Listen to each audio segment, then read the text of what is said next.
Alright, let's go ahead and create the class that will be responsible for interacting with our database. So right here in this class called student service, you can see that we are returning the same list that we had previously. But what we want is this list to come from a real database and not a static list. So let's go ahead and create a new class. And let's call this as student data access and then service.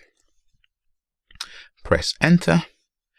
Now let's go ahead and create a method. So public and then list, and this list will return student, and then let's go ahead and simply say select and then all students. And now let's go ahead and go back to student access service and grab this same list and then go back, paste that in. Okay. And there we go. Now go back to student service and let's go ahead and do the same thing. So we're going to inject the student data access service so that we can have access to it from our student service.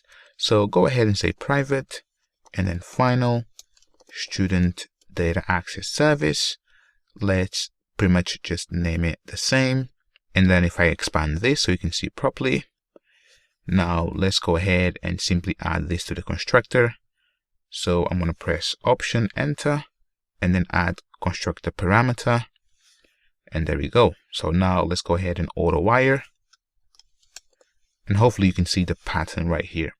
So this is basically the n-tier architecture that we are doing, right? So we have a couple of layers that connect to each other. Now let's go ahead and simply say student data access service dot and then select all students. Now obviously I need to return this, right? And if I open up the student access service, now what I need to do here is pretty much just annotate this class. But let me actually go ahead and restart the server. So you see that is not going to work because Spring doesn't know that this is a bean. So it needs to instantiate so that we can inject it inside of this class right here. So right here, right? And you can see the error is the same that we had previously. Now let me go ahead and collapse this, go back to the data access service, and let's go ahead and name this at and then component, right? So this will work, but we can be a bit more specific and say that this will be at and then repository. There we go. Now if I restart the server, or actually start the server, give it a second. There we go, up and running. If I open up Chrome and then refresh, and there we go. So this is working.